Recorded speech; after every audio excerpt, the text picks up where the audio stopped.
Well, let's cross now to the defence editor of the Evening Standard, Robert Fox, who joins us on the line. Good morning to you, Robert. So what's your assessment of this war 12 months on? Where are we now?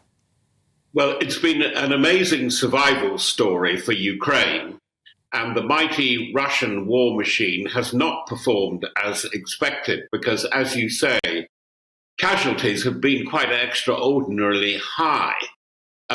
Taken all round, I think Russia is now approaching nearly 200,000 killed and injured, and that is very seriously injured. Ukraine, about 100,000, which is very high, but the ratio of killed to wounded in Ukraine, according to sources, is much lower. Ukrainians' battle casualty recovery, treating the wounded is much better, and quite a number of wounded have returned to the battle. But on the battlefront today, things are frozen. There's not much sign of that great offensive that has been expected from Russia on this first anniversary of the war. Which is, in some respects, a concern. I mean, in some respects it's a relief. In other respects, a concern, Robert, because you do wonder what is coming next. What has Putin got up his sleeve? Because he's not the sort of man who is just going to sit by and let this fester on, is he? Well, he's going to go on. And that was his message in his 2-hour speech to assembled parliamentarians and the leaders of the Russian power structure. They were all there, the military leaders and his ministers. He was saying he wants Donbass at least. He wants Novaya Russia, which is a sort of vague term for a strip of land which could go as far as certainly Mykolaiv, the big port dockyard. And he didn't mention it. Are they going to go on to Odessa? He's already started meddling in Moldova, making claims there.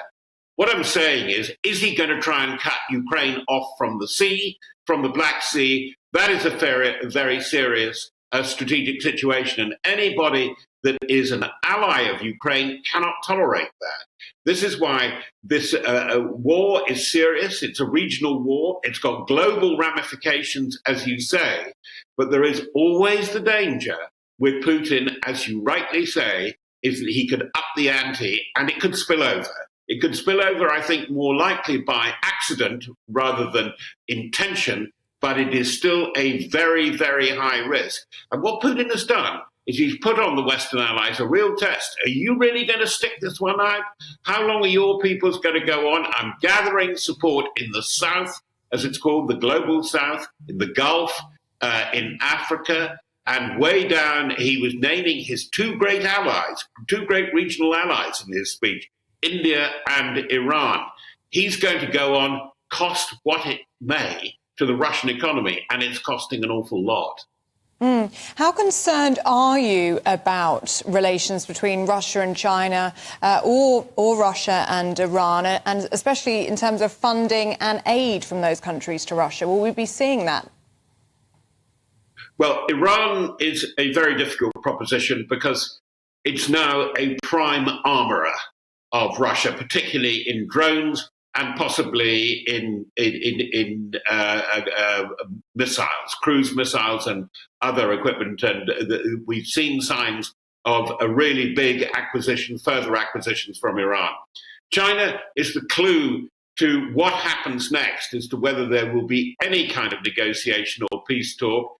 I don't think, and I could be completely take ambush this weekend, I don't think that China, talking of solidarity, our lifelong pact with our brothers or our cousins in Russia, they're not going to provide arms yet, because almost as much as anybody in the Western alliance, Xi Jinping sees Putin as a troublemaker, as a disruptor, and disrupting things that China really wants to go better, namely trade with Europe and trade throughout the Pacific area, but particularly trade with Europe. He doesn't want to upset